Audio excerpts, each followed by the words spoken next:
Katrien Verbeke joins me now. Now, Katrien, you're talking to the Forum later today. You're a panellist on making healthy food the easier choice. You are the CEO of Let Us. Tell me, what is going to be your message today? I know you have this idea of co-creating the future, nice play on words there. But just give me your lens, the way that you are going to look at this debate. Well, I think food choices, food behavior is really driven by economics for a big part and by our food environment, which is also driven by economics. So one of the challenges I want to put out here is challenge companies also about their purpose, about their end game. And I think we are in a real need for food companies that are purpose-driven and not dollar-driven. And where the end game is not to sell more and more burgers, sugar drinks, whatever, French fries, but where the end game has a purpose and is society-driven. And then think of a business model that can work, because it will be a future-proof business model.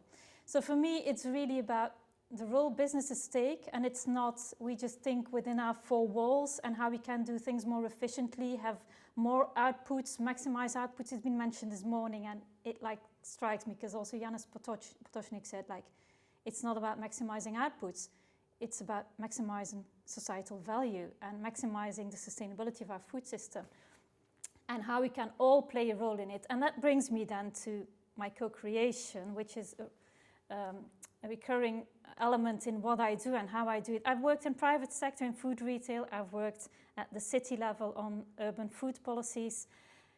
Now I'm working independently across this chain, and there are really big gaps in this chain, and there's a real need for dialogue, for respect, for connectedness.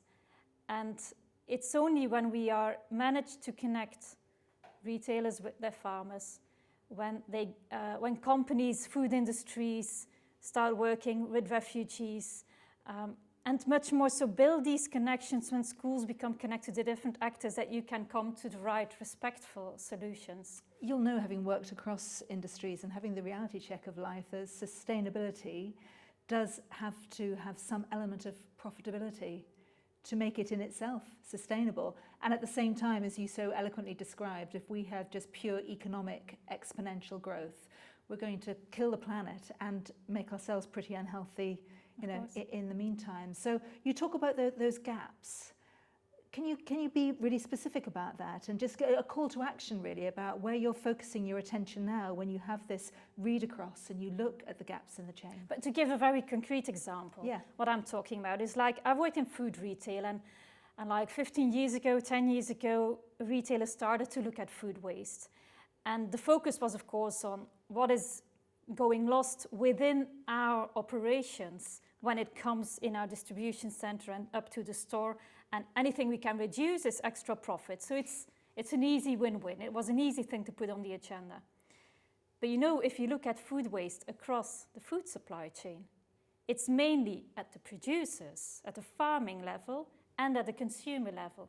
So the real impact and the real responsibility is in how a retailer can impact those two ends of the supply chain, because it has an impact. So I was on a farm last week together with a retailer, and this farmer throws away 37% of its produce, which most of it is perfectly edible.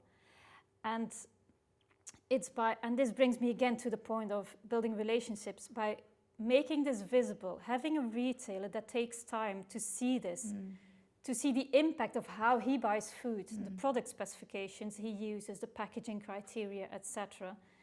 And seeing the impact this has further down the supply chain. From there you build dialogue, respect, and you come up with this co-creative and much stronger, much better solutions. And this was something that the retailer wasn't aware until they could see. And they just buy anonymously, too anonymously. They knew each other by email, by phone, but they hadn't met in person. So it's really about people and building relationships across this chain. But of course it takes money to save in that production sphere, doesn't it? You know, I mean, and I know if you've been in the forum earlier, you would have heard people talk about the fact that if you need chillers so that things aren't wasted at the production level in sub-Saharan Africa, it's not that easy. You know, it's an ideal, but making it reality, executing on it, making it implementable. I mean, I guess this is very much a focus of your energy now. Yeah, but that's exactly it. It's not up to the farmer on his own to find a solution. It's by bringing these different stakeholders together. And you know, I started a dialogue with them, and immediately, spontaneously, the buyer from the retailer came up with ideas and things he had seen at other production sites and ideas he was passing through. So, and you have to make it a collective challenge, and you will come up with collective solutions that are much better. So it's not just each and one of us that has to do it on its own. It's a collective thinking that we need. And for the consumers at the end of the chain then, I mean, our habits are very hard to break. Yeah. How do you see that working? Or is your faith really in the future generation that's coming through? I definitely put faith there, and there I come to food environments, and again, driven by economics. Like I was involved in research here in Flanders on food environments in vulnerable neighborhoods and around schools, for example. And you also see the figures that there's an increasing number of fast food outlets around schools, and there's a link with the obesity figures of the children in that school. Those are striking insights, and you see cities that are really trying to say, okay, can we put barriers? Can we block fast food in an area of 400 meters around the schools, for example? So this is really part of the where you touch consumers, and I prefer to talk about citizens rather than consumers, because they're much more than the people who buy. They can also produce. We need to educate our children about food. We need to make it easy to buy the right food, the local food, the seasonal food. It has to be the logical, simple solution and not the one that requires extra energy. And do you think some of this focus and effort will also help those who don't have food every day? Because it's the thing that we also talk about here at the forum, because we know for sure following a COVID pandemic, there is potentially now a hunger pandemic coming.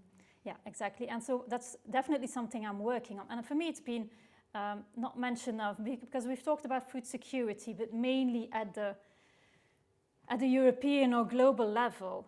But there's a real challenge of food insecurity within our communities as well. And I have started myself an initiative on empty lunchboxes and access to food for children in their daily school context. Because in every classroom in Belgium, a rich country today, there are children with hunger. And so I've set up, for example, there a solidarity mechanism.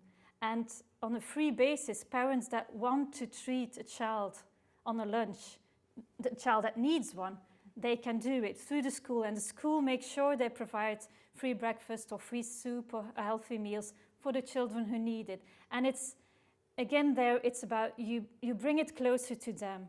As a school, you tell the parents in our school, their children who have trouble having lunch, having food to get through the day. If we don't feed them properly, they will be hungry. They will have less good school results. They will be sick more often, etc. And you create other societal issues. So yes, there are different solutions. Solidarity is, of course, one of them. But I also try to convince the government that investing, for example, in free school meals, in free water taps across the cities, etc., is not an investment. It will save us money as a society, and that's what we need to see. And the discussion is going on about external costs, and I think that's part of the discussion. Well, we wish you luck with it, of course. Enjoy the forum, and we hope that your message is heard loud and clear later on today. Thank you so much. Thank Katrien. you.